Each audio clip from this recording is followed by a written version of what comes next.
Okay, guys, we're going to begin. Other people may join us in a little bit. This is going to be really informal and really fun. My name's Tim Hills, for those of you who don't know me, and I work for McMenamins.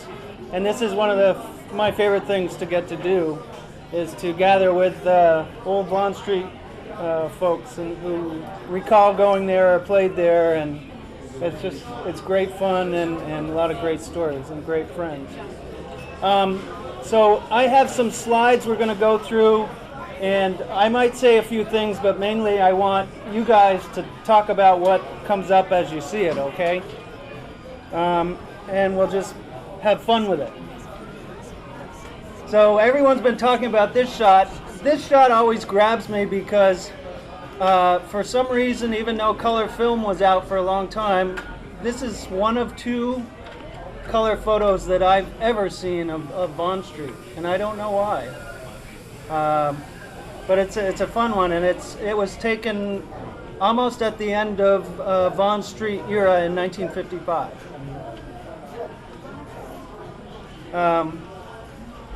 John Bessick was just saying you could tell the weather and whether the game was going to go on or not by looking down the canyon, which would be just off the right there. Dark in a canyon. Yes. That's right. I like that story. I didn't know that. Huh? Yeah, sure you would. All right, has everyone here been to Vaughn Street Park before? Oh yeah. Okay. So everyone knows where it was. So here's a shot of the place, and I love this shot because it shows the neighborhood around the ballpark, which was, most of it in this photo is ESCO, the steel foundry. But then off to the right you can see some of the houses, and it was in the middle of the neighborhood, obviously, too. Tim, hold Look at that that. smoke. Yeah. Tim, let me tell you a story about that smoke. Yeah. Herm Rich was playing center field. Louder, John. Louder.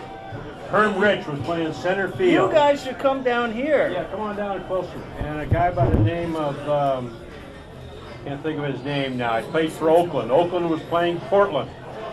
And Eddie Basinski tells this story. He was playing second base.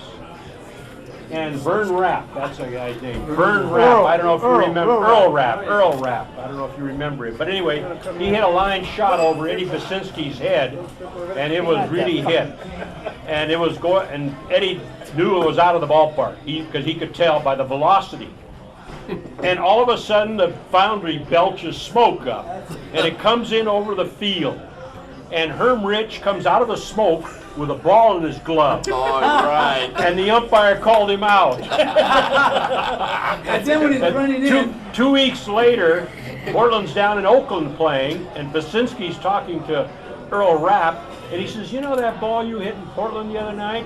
He says, you really hit that. Didn't you think it was out? He says, yeah, I thought sure it was out. He says, well, it was.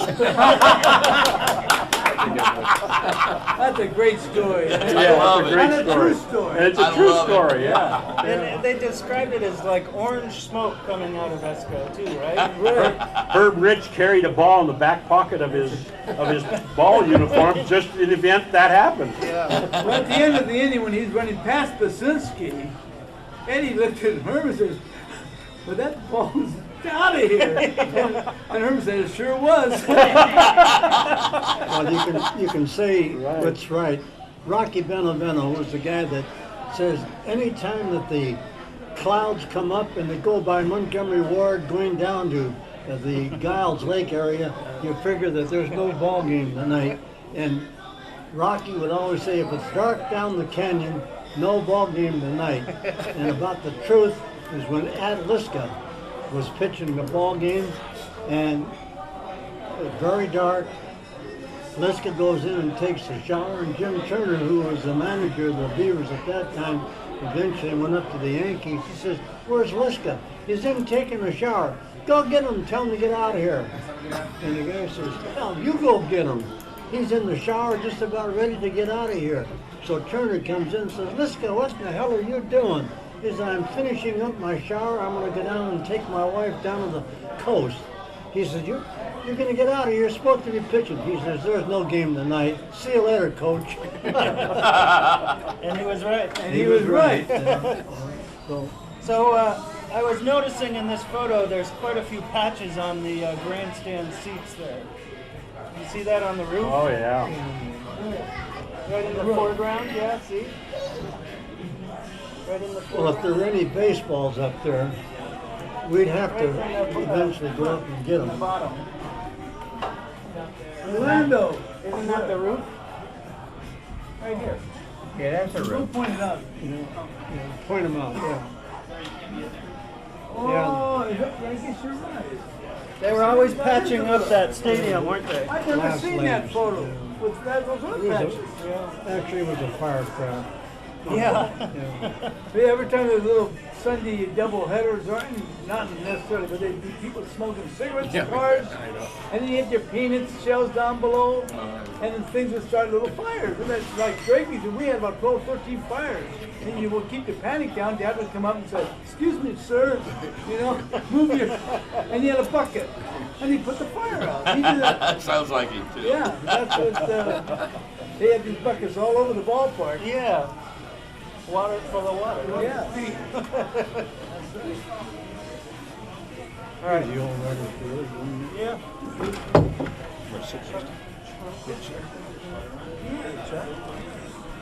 How you doing? Miss Bisky. Hey, Chuck. He's taking a handshake. He's good. You know the great Benevento over there. Yeah, I know that guy. This is another shot, different angle of Esco, the steel foundry, and then the ballpark. And what I like about this photo is this is right where we're sitting right now. That's how close the ballpark was to here. And do you guys remember Hugh Earl, the barber? Yeah, very much. Yeah. Originally, his shop was in this building, though. And he moved here. Hugh Earl moved here in 1903 when the Beavers started playing Pacific Coast League ball. And your dad was a pallbearer at his funeral. They were really good friends, I guess. And so I think Hugh Earl moved here because of the baseball team. And he said he lived just down the street past Thurman. The house still stands on the left before you get to Bond. It's a lawyer's office, I think now. And he said you could go out on the porch and hear the roar of the crowd. From You the could hear that stadium. even up on Overton, you could hear it. Is that right? Sometimes you can hear it in Giles Lake. I bet you could, sure you could. Good. Did you guys come down to a lot of games? Oh, yeah. Every Friday night was a freebie, you know. Oh, Well, is that that not right? whole gang. That's right, Mark. You betcha.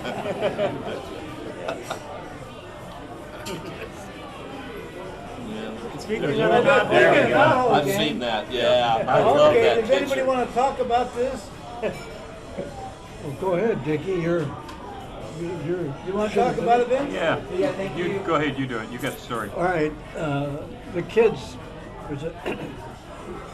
The kids are lined up, and actually, they got it as a photo for what they call the knothole gang, but you couldn't see the inside of the ballpark That's right. because this was on the outside of the bleachers over in left field. So it's a posed picture, really. Yeah. Yeah. It's a posed picture, For the but post bit, that's that's right. it's a classic because it's Oh, all it's a this. classic picture. Yeah. Really classic. It tells the story. And what the kids that did. grew up in the neighborhood and how they ever got that one kid up there. Bobby Olson's in here somewhere. Yeah, he's the one You who think told me that Bobby in story. there? Yeah, Yeah, he Bobby is. Olson's Is he the in guy here. down on his knees? I don't know. I think the guy down I on think his it knees. is, and that's his He was sister. going to try to be here today. Yeah, I saw him 2 days ago. But Yeah, he was telling me the story that the photographer came along and just rounded up these kids, and Bob just happened to be right around there. I think that's a good one right there. that one hanging on the. That's a classic. It is. It tells a it's a story. classic photo. Good No, it story. is. So, was there any place at the park that you could watch the game from outside the? Maybe right field bleachers. I mean, they're not the bleachers, but the right field fence. But You right get field a fence little was path, a little area there. between the foundry and the fence, there was a path that went That's through. correct, That's Dad. where we crawled over the fence to get in. And people used to take that board, and then Dad got tired of nailing it up every day, so he said, "The hell with it." He told the guys, "From now on, it's this board right here, and just when you get through, put it back." I went through there one night. Well, so with Pete Ward used to do that all the time. two other guys. We went through there, and you wind your way back down underneath the left field bleachers, and there was a hole in the chicken wire fence between the grandstands and the left field bleachers. You crawl through there, and then you come back up, and you walk along, and you go clear the right field and sit in general admission. But they caught us going through the hole, and they took us in. In the office building. Yeah, and it was the other guy with a hat, always wore a hat. Anyway, took us on, sat us in there, and we sat. The three of us sat there. I think I was in the 8th grade, and we sat there, and finally he came in, and this policeman had taken us in and just left us there. And he came in and he says, "Okay, you guys snuck in tonight, huh?" He says. Then he hollers out the front office, says, "Okay, take care of them." They took us up and put us in box seats and never said another Who word. did that? But we never tried to go in again. Fantastic. Who put you in the box seats? I got the picture. Earl. And I've got the picture of the guy who did it, the general manager. Garbarino wasn't there. Garbarino or Bill Mulligan? Mulligan. No, it was before them. Before Mulligan. Yeah. And maybe, I've got the name at home. Well, let's see. Okay. All right, so here's some Bill of the, Klepper. John, you got your brother here. Yeah, it's Tom. Okay, This is 1949. Stan Bozich. Stan, Tom Bessick, and the Butler boys. Yep. Where are you? I'm not in. That's a good bit. Oh, So, what did it take to become a clubhouse boy or a bat you boy? have to live across the street. How'd you get that job? John, What's he's that? asking you a How question. did you get the job? How did anyone get the job to be bat boy or clubhouse boy? Oh, Rocky took care of all that. He was our surrogate father. But it seems like they all came from the neighborhood. Oh yeah. We didn't know how lucky we were. We didn't know how good it was. How'd you get your job, Stan? Me? Yeah. Who is it? Dick Sinovic. Dick. Okay, how'd you guys get your jobs as bat boy and so on? I didn't understand who he was. That's right. He wants to know who you are, Yeah. so to speak of. So. This is Chuck. I just want to. Charnquist. Huh? He does the work for the guys from the old days. Chuck Charnquist. You'll see him if you watch the ball games on TV. You'll see him sitting courtside working for the Trailblazers. All right, that's enough about the Trailblazers. No, they hear about these guys. But anyway, Stan Rocky Bozich. Benevento arranged for all those jobs. That he was the hiring guy for all those jobs at that time. Except the pay wasn't too good, was it, John? No. No, Was there except in 1945 they won the pennant. Oh, Marv Owen. Marv Marv Owen was here, and Yeah. I was clubhouse boy at that time, Hey, Dick. and they won the pennant. That was a heck of a year. You guys remember that? That was fun. So are you saying you got some money because of that? What's that? Are you saying you got some money because of the pennant?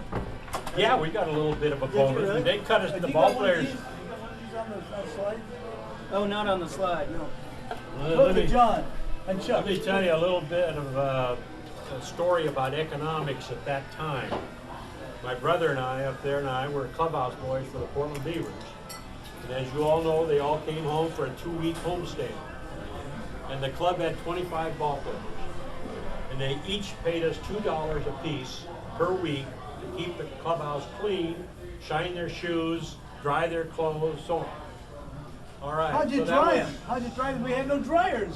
How'd you dry them? Good. We hung them up on racks. That's right. And Outside. cleaned the showers, and Outside. we did all that dirty work.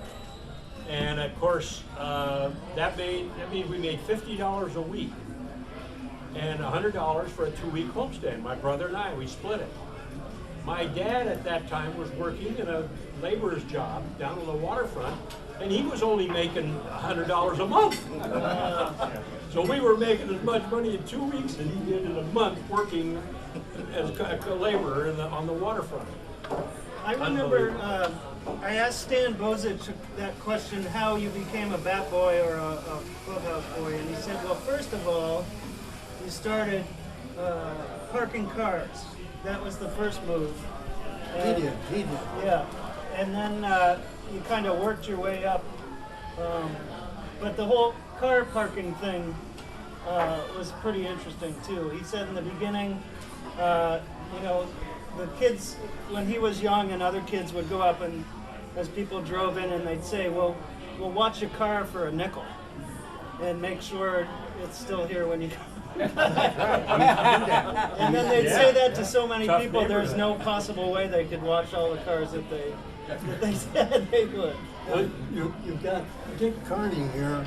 Dick, I wish you would get up and speak about how you and your brother parked that great I know. that great big automobile. I'll take that from you so Dickie doesn't lose it. Go ahead. But Dick Carney Yeah, and his tell us brother about Bob. that. In those years, I have to remember that I had five brothers. My twin brother and I and another brother. My dad rented an empty lot. We got a sledgehammer and broke the curb and made a driveway into it. And later on, my dad actually bought the lot. But in those days, we didn't have to pay much for it, Depression days. It was just kitty corner in front of the ballpark, right on 24th and Vaughn. Turned out to be valuable property years went by. But we used to park cars there. I think the most we got was 2 bits a car. But we had some customers that would come. We were only 14 years of age at that time. With their great big 16-cylinder Cadillacs. Put them up in the driveway and say, "You guys park them." So I first learned how to drive on 16-cylinder Cadillac in a parking lot. But we did that. We used to have fun with it. You see these baseball games now where they're virtually giving away baseball. But in those days, the ballpark wanted the balls back, and they didn't give away baseball. So we were practicing law already. If the baseball came over into our parking lot, we told them it was trespassing to come and get it. But they had a people they called shaggers that they hired. One of my other brothers was a shagger. And he was good at catching the ball when it come over here and beat someone else too. So by that, how we made a deal with them, they let us, my brother and I, in free to the baseball park, and we could go up in the grandstand, we could look over and see our parking lot, because we had a kitty corner right in the back of the grandstand. So that was the system we had, but we did okay. We made quite a few quarters. In those days, like John said, that was good work. Good job. That's cool. Thanks. That's cool. Thank you.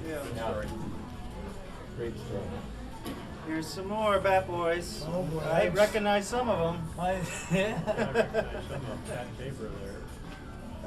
It says Larry Krause, Pat Tabor, Larry Shaw, Larry Klein, Keith Lewis, and then kneeling down is someone named Dick Benevento and Tim Bird. You notice how good I look? I was sick that day, and I was supposed to be staying home, but Dad said they're having a pitch, so I came down. What's that coat you're wearing? What's That that was say? his. He got that on his 25th anniversary. Oh, that's your dad's coat? That was my dad's coat. And Timmy Berg, his dad was the trainer Yeah. of the Beavers. Larry Klein is now up there on top. Pat Tabor is my brother-in-law now. He lives down the state and retired from Chemeketa. Larry lives in Wilsonville, and Which Larry? Larry Klein, Oh, well, not Larry Shaw, Larry Klein right there, the second from the top, yeah, yeah. with his Portland hat on. He comes to St. Patrick's now. He comes 20 miles every Sunday to come to St. Patrick's Church. Wow. Because he went to grade school there, too. Well, we all did. Shaw didn't go. I'm sorry. No, Shaw is from Roosevelt. He's the guy that sports writers. I'm in the meeting, honey. So someone's got to talk about, that's a great topic, talk about St. Pat's School and how many of the kids from this neighborhood all and that tied in with Bond Street all went to school together at St. Pat's. Well, I think I can speak up for some of the guys. Yes. In the old days, when the Beavers came to town, the nuns who had the system of education. The nuns in those days had the black outfit with the big, I don't know what it's, cardboard or whatever on the front. But they had the big cord on the side of their uniform that every time they walk up and down the aisles, you behave because you either get the thing slapped across your hands, or if they were up at the blackboard and had the yardstick, they'd come down and whack you on the knuckles if you weren't paying attention. Now, getting back to how we got to be at Bond Street from St. Pat's. If you were a good kid, and we all were good because we knew the Beavers were coming home to play a ball game opening day, they say, there won't be anybody here in school. There's no school on that Tuesday when the Beavers come home, but you bring home a note from your parents. Hell, our parents couldn't even write English in those days. So the bottom line was no school, and then we'd go up to the ballpark, and Rocky, God bless his soul, Rocky Benevento was, like John Bessick mentioned, the surrogate father to all the kids who came up. Whether you went to Chapman, Cooch, you're over in Jefferson High School area, or way over in the Grant, kids just kind of got together, and this becomes such a melting pot of people wanting to be a part of the Portland Beavers that you grew up, you became a ball checker, you worked for nothing pulling canvas, and believe me, that damn canvas, if you ever lost your step and you're underneath, you thought you went to hell. It was hard. I know when I got up, I said, thank God, I'm still around. But the bottom line, Rocky Benevento, he was good to his kids. I never knew that we got paid. You guys that got paid, you must have done something right. The bottom line, we earned it by being in Rocky's Cafe. And you just heard a voice in the background. I want you to get a picture of the guy. Dick, could you kind of put your hand up?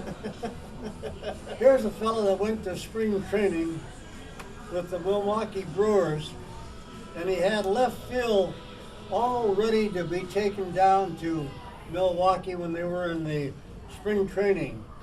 And there happened to be a black fella that came on who could run, who could throw, and his name happened to be Hank Aaron. Now, here's the guy who he displaced, and you know what Hank Aaron did? He broke the color line, he put Sinovic out of a job. Just bad timing, right? Very bad timing. And here's a kid who would have been in the Hall of Fame. He could hit, couldn't he? He could hit. Could Dick hit? He could run, he could throw, and he had the good brains upstairs. Could have been the manager. That's Dick, right? Where is that? Dick Sinovic, yeah. Dick, can you tell that story about eating spaghetti dinners, though, at the cafe? About what? Eating the spaghetti dinners at Rocky's Cafe. That's way back. For pulling the canvas, he paid us off by giving the spaghetti. Okay. We'd have to pay him. Yeah, he was a cook. He cooked there. Oh, yeah. Yeah. He was before his time. Well, see, Vince and Dick are a little bit older now, so that's the style that was going on. And then later on, when our generation came along, we got a quarter for pulling the canvas. Well, the restaurant was gone by then, I think. Yeah, it was gone. Mom passed away, sister Right. passed away in 1944, 45. Right, yeah. And so the dad got rid of the restaurant. He just had too much. I have a quick question. So I'm hearing about the color line. So Charles Neal, who lived at Giles Lake Courts, lived here in Slabtown before he moved back to Texas. Was he not able to play on the team? Or He was still in grade school. Okay. They didn't take grade Charles school. Neal.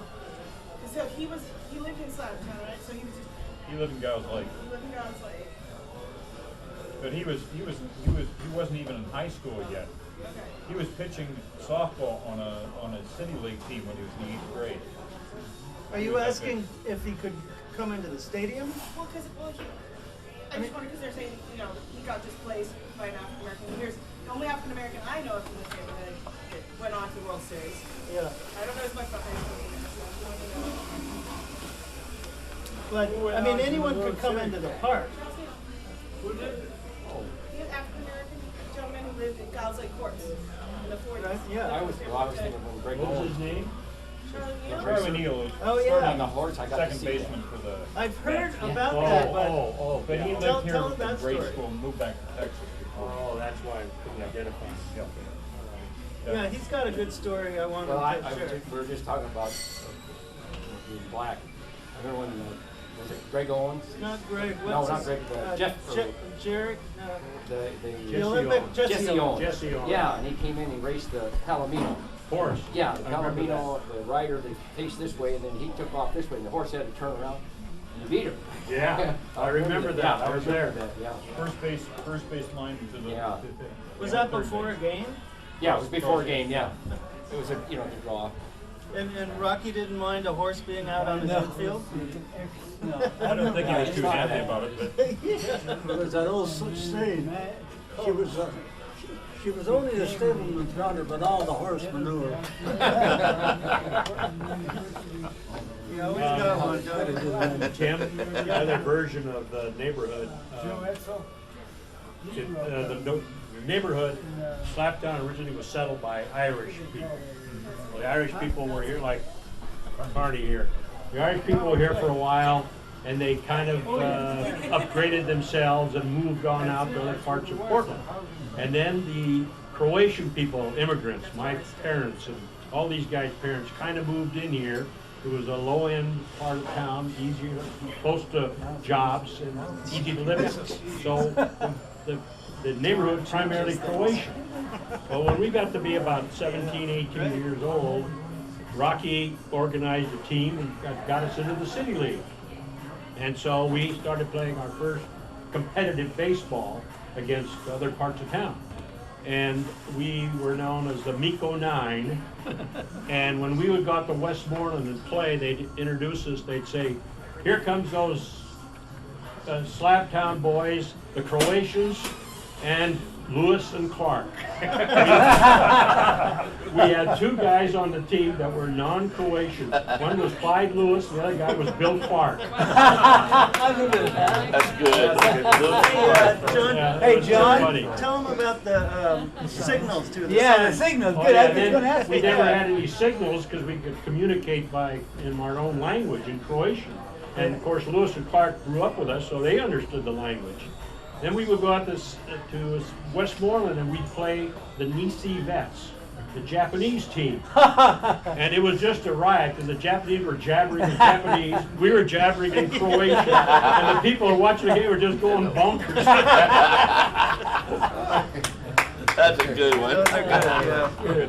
That's funny. And That's a good weren't you the coach at that point? I was coaching these guys out at the university. Later on, Oh, Vince that was was our later. He coach. was the same. Frank same Lolich was signal. our coach at that time. Oh, okay.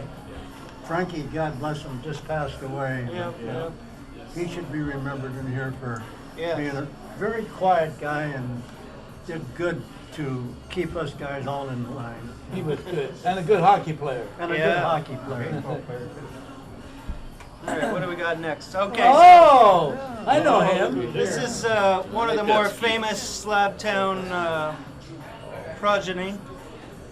Is there someone He here who made might Vince want to talk famous. about the man who made Vince famous? Well, I'll give you the story on my brother, Johnny Pesky. It's, we're playing out at Bond Street with all the guys that grew up around the ballpark. And L.H. Gregory and Don McLeod, before your time, Chuck, they would come up to the ballpark, and L.H. Gregory was a pitcher of renown. He could throw the ball, and it probably took a minute or two before it got to home plate. But we'd always warm him up and say, Jesus, Greg, nice going. Fastball's working today. How about the curveball? Maybe it'd be a little dip in the ball as it come down towards us. But Johnny, one day against Greg, left-hander, got up and he said, never bunt on the guy because his legs are gonna fall apart, he's gonna tumble over and die of a heart attack. So we were always told, run the ball out if you hit it, and Johnny just happened to hit the ball, went between the shortstop, third baseman, And Gregory says, who in the hell is that pesky little hitter? And Don McLeod was the first baseman at that time. He says, you know, pesky. Johnny, what's your last name? The last name is Paveskovich, capital P-A-V-E-S-K-O-V-I-C-H. He says, hell, that's too long of a name to fit in the box score. Why don't you use the name Pesky? So eventually, Johnny joins the Navy with Ted Williams. And my father doesn't know it, but Johnny, the same day that he and Ted Williams joined the Naval Air at that time, World War II, he changed his name to Johnny Pesky. And when he came home, my father saw him dressed in the Navy blues. Oh, he thought this was great. Because my dad was in the Austria-Hungary Navy way back when.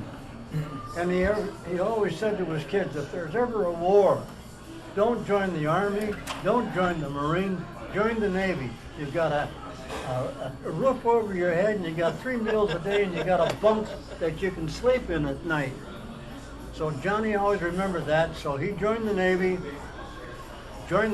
as a Johnny Pesky.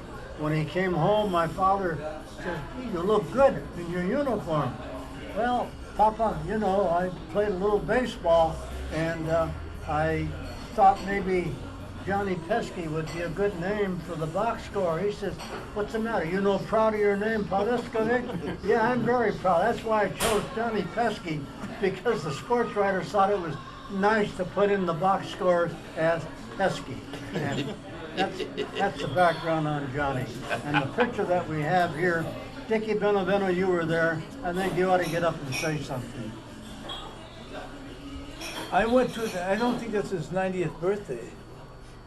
I don't remember. I don't know if that's his 90th, but Vince was referring to me when Johnny invited Vince and I back for his 90th birthday. We're doing a celebration in Fenway Park.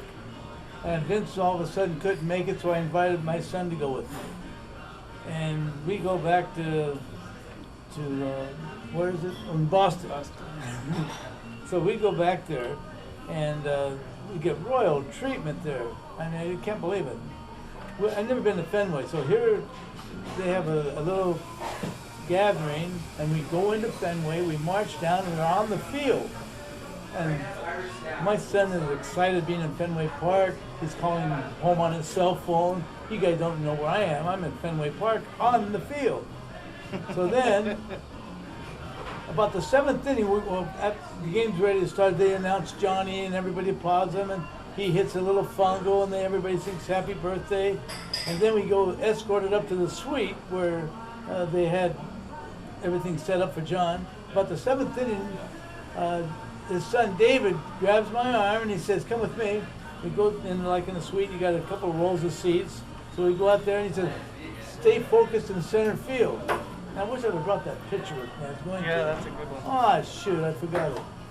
But anyway, here we are looking at the big center field Jumbotron out there, and it comes and says, to Dick Benevento, we want to thank you, your father, Rocky Benevento, for giving Johnny Pesky his start into baseball. I mean, 47,000 people had no idea that I was going to be in the big Jumbotron out there. But that was a real thrill. I was there for a week. I stayed about 5 days extra with Johnny, and it was just. That's so cool. We go to breakfast every morning. Everybody, geez, and we go to dinner every night. Everybody comes over to him, and he never says no. He autographs during breakfast, autographs during dinner. So it was a great trip, Vince. It was a great trip. Yeah. Well, this is a tribute to Rocky Benevento, because Rocky was so good to all of his kids that Johnny one day said, Rocky, if I ever make it to the big leagues, I'm going to have you come back. So the Red Sox didn't make it to the World Series, but Johnny took them up to Yankee Stadium. So Rocky's up there looking down on the field before the ball game, and Johnny says, Rocky, see those guys down there? He said, yeah. How come there's 8 guys working around home plate and I'm doing it all by myself, and I'm back in Bond Street. Johnny says, Rocky, you're in the big leagues right now. But that just goes to show you the camaraderie. If it hadn't been for Rocky, I don't know, I think John Bessick hit the nail on the head. The cops, Myron Warren, and one other fella, chief of detectives, and they were a strong Catholic background. I want to get that in for the Catholic Church. But they said, you come from good parents, you got a good person here in Rocky Benevento, we don't ever want to see you down on 3rd and Oak. What in the hell is 3rd and Oak? We didn't know, but that's where the jail was. And when they said jail, oh boy, you become holier than thou. So the bottom line, let's go back once again. Rocky, thank you, thank you, thank you, and your wife Lena, and you, Dickie Benevento, for taking care of us all farts. Hey, Vince. Thanks, Vince. I mentioned the fact about what Boston did for that University of Portland scholarship in his name. Listen, John Bessick just brought up a good point. Anybody here in the crowd or anybody that sees this thing in the future, we have a fund out at the University of Portland that we call it the Slabtown Fund. And the kids who grew up, each of us put in $1,000 years ago, and it's been built up to 25, maybe 30, maybe even 34,000 right now. But we always try to put in some money to build that fund up, because the money that we have sent to the university has educated so many kids of a poor background, such as what we were growing up, that if Dick Carney's uncle, by being a good streetcar conductor, we could have got some of that money from those days, and we could have bought the University of Portland. But it just goes to show you the philanthropy of the people who believed in kids' future. 25 bucks here, 100 bucks here, and if you made money, $1,000. So it's paid off, and we that are here right now that have donated to the university, every year we get a letter thanking us for what we've done on behalf of the kids. And even some of the graduates now come up and thank us when we have a dinner out at the University of Portland. That's a stand-up thing. Yeah. You said something about the Red Sox meeting. Red Sox. Oh, the Red Sox, yeah. There was what they called the Jimmy Fund. You've probably heard of that thing. Ted Williams one day had a young kid that he went to the hospital and he says, what's wrong with that kid? He said, well, we don't know. There's got some sort of an ailment. So Ted, when he went back, he got a couple of sports writers. He says, I don't want you guys to use my name, but I want to do something on behalf of a kid. I think his name may have been Jimmy, but I don't know the last name. So one of the sports writers says, well, why don't we do something like this, Ted? Let's have some money donated and call it the Jimmy Fund. The Jimmy Fund was started by Ted Williams simply by seeing some kid who at that time they didn't know what the ailment was. It's like the old days of the Lou Gehrig LHS or whatever it is. Before you know it, someone begins to get the donation. Here we got some young doctor is investigating. Pretty soon they got something that comes up not as a cure, but as a help. And right now we could use something because I got stenosis of the back. I don't have halitosis, but rigor mortis is sneaking up on me. You too, huh? So that's the Jimmy Fund of Ted Williams, and God bless him. We have donated to that from the University of Portland.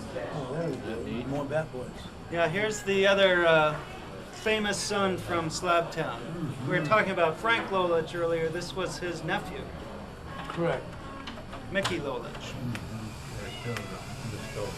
I know. The spelling. That back, yeah, that was from the program from that year. He was a bat boy, and they spelled his name wrong. Bill McCallan was supposed to come. The guy didn't go to St. Pat's. He went to Cathedral. Yeah. I went to school with him. Who's Nice that? guy. Oh, Mickey? Yeah. Mickey. Yeah. He went He went to Chapman. Chapman, but then he went over to. He went over to St. Mary's Cathedral. He wanted to get a Oh, you better go to Mass education. over there? Oh, did he go to school with St. Mary's? Yeah. So you guys were in the same class? Yeah, there was 5 boys. I was thinking about that on the way down here. There was only 5, I think about 7 or 8 girls. That's Small Vern, town. Wow. Vern Brazel, by the way, turned out to be a pretty good guy. He was a mailman, and I guess he was a pretty good singer. Really? But the bottom line, they had a Lincoln High School reunion here about 4 years ago. Brazel? Yeah, I went to Lincoln. That's after you left and graduated from high school and college. And I says, what are you doing? I said, well, I just retired from being a mail carrier. But I grew up in Slabtown. So when we speak of the black people, we cherish, oh, I forgot to bring something. I'm sorry. But we had a young lad by the name of Phil Walden. We buried him a week ago today. Stan Bozich and I happened to be there, and the place was packed. And Bill Walden grew up with a boy by the name of Billy Bell. Now, the story on Billy Bell, some of the people have never heard it, but Billy, when he grew up with us people in Northwest Portland, he was hanging around with my brother Johnny, and my mother every Wednesday and Saturday made fresh bread. And Billy would always come, he knew Wednesday and Saturday to hang around the Peskys or Poveskoviches. So I'd get together with Johnny. He's, Johnny, Mom's baking bread. Yeah, come on down the house. Let's see what we can do. And he'd always get the outer slice. In other words, the best part of the bread is the 2 ends. Well, as luck will have it, World War II came on. Billy eventually joined the Air Force, and he's flying over Croatia, which is part of Yugoslavia. We say Croatia, right, Mr. Sinovic? So the bottom line, he's shot down. And here's a black guy. The Croatians have never seen a black guy in their life. And they got the gun pointed at it. And he says, oh God, here I am, they're gonna shoot me. Daj mi jabuku, daj mi kruva.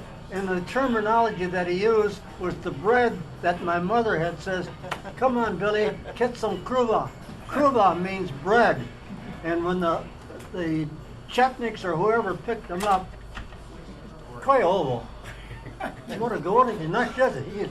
This black guy is speaking our language. So they took him underground. This is my God, they saved my life. Eventually Johnny got to see him, and I think he was working for the FBI. Finally, what goes around comes around. Yeah, you go. But Phil Walden started at St. Pat's with Billy Bell, and you couldn't have found a nicer guy in both Billy and Phil Walden. Phil Walden had 2 kids that he took care of.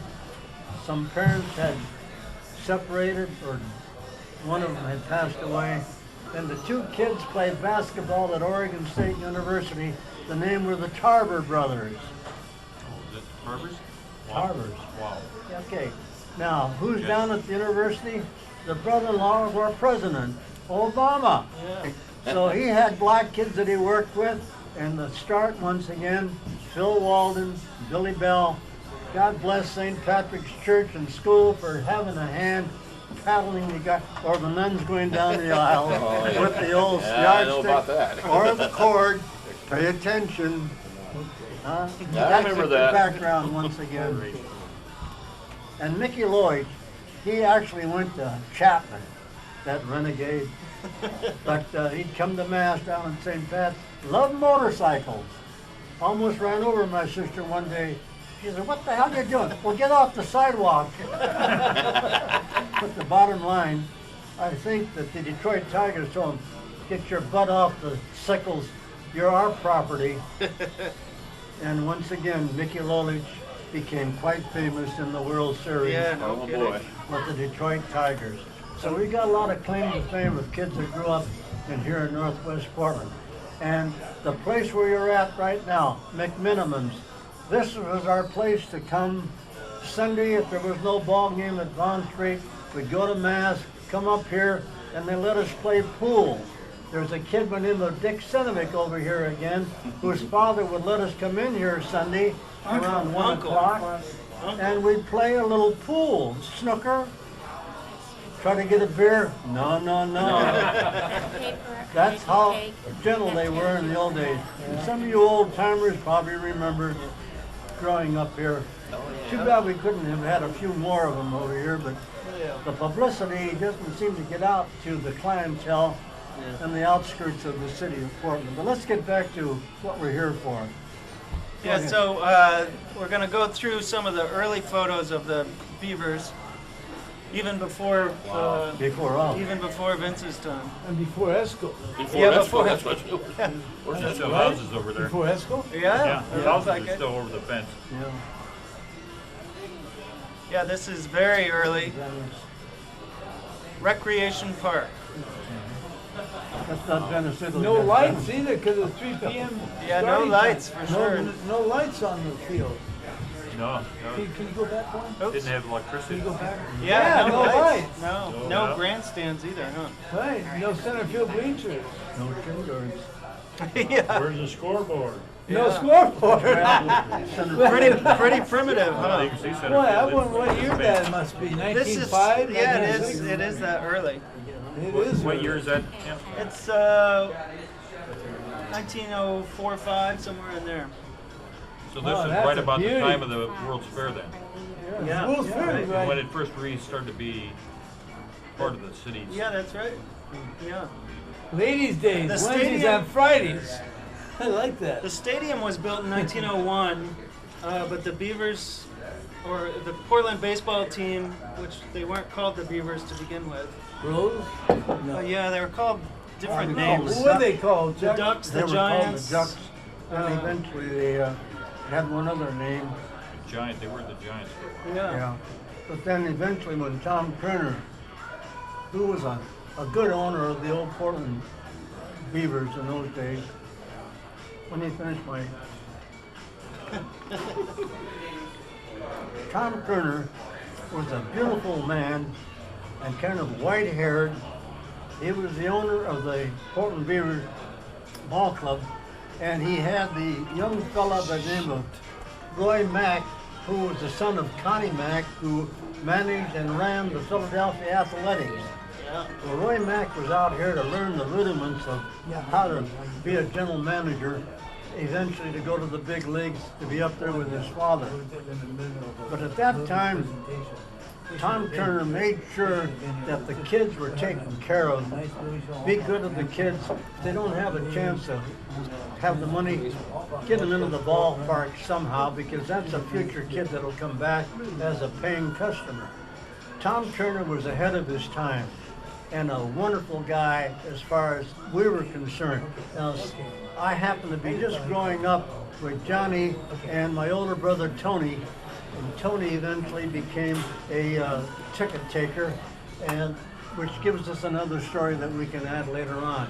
But Tom Kerner made sure that we had the name of, I think he started with ducks, but then he figured, well, the ducks, they just take to the water, whereas the Beavers can be in the water and they're out building something. So that probably was why he took the name Beavers. So enough about Tom Kerner and probably the name of Portland Beavers. So the first famous and best teams happened under this guy, Walter Mccready, beginning in the teens. No, actually earlier than that. 1907, 8, 9, 10. And he was a player manager to begin with. And excellent teams. And I was talking about Hugh Earl earlier, who had the barbershop, and he told stories that Mccready and the other guys from that vintage used to come in. They all got their hair cut at his shop, which was right where we're sitting right now. That's Just some memorabilia. Some of these are cigarette cards. Portland. Wow. Does it say Pacific Coast and Northwestern Leagues?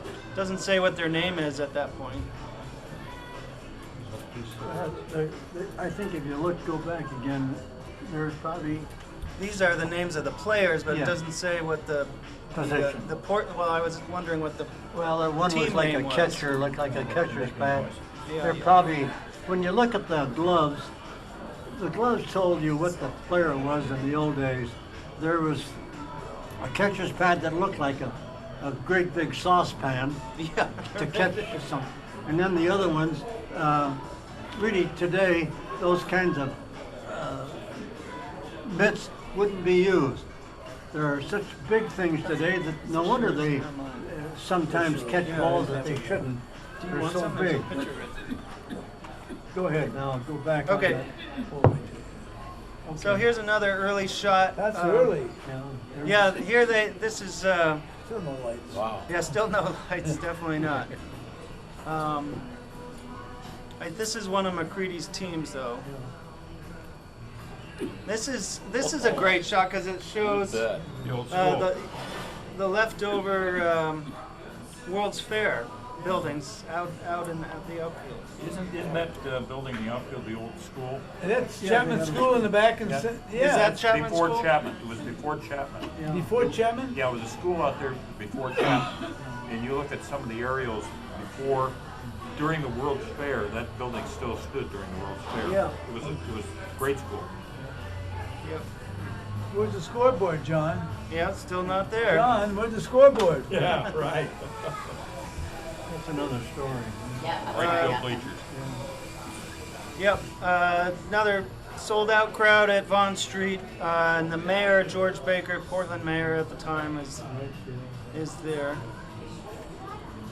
Here's a great shot with Montgomery Wards in the background. Now they built the bleachers Yeah, in and left then field. this must have been opening day probably. Is that when they let the crowds on the field? Anytime they overflow. Oh, is that right? It could Yeah. be July 4th weekend or something else. They have people on the field. With Also, The the ground first, rule double. also the first day of the opening day of the season, when all the grade school kids who got notes from their parents all over the city could come to the game, and they That's put right. the kids down on the field. That's right. That is correct. There's soda here for anyone who wants it. Yeah, that tells. Remember this: that every opening day, grade schools in the city, if you took a note to your teacher, Yeah. and whether you were living in the Grant district or the Franklin district or wherever, and notes that, like Dickie said, you could write it yourself to get out. And some A lot of came- people did. and some would come to the games. I remember Father Mitchell would show up every once in a while from St. Pat's. Oh, yeah. He'd look for who wrote a note, who didn't. And Is if that he did, right? he'd grab me by the ear. Remind me to tell you a story about him after a while. All right, so here's a great shot, aerial shot, again with the crowd on the field. And you can see we were talking about parking cars earlier, you can see the lot. Was that your family's lot? Right there. Backside. On the backside, Right right. field. Yeah, where Esco's office were. Right.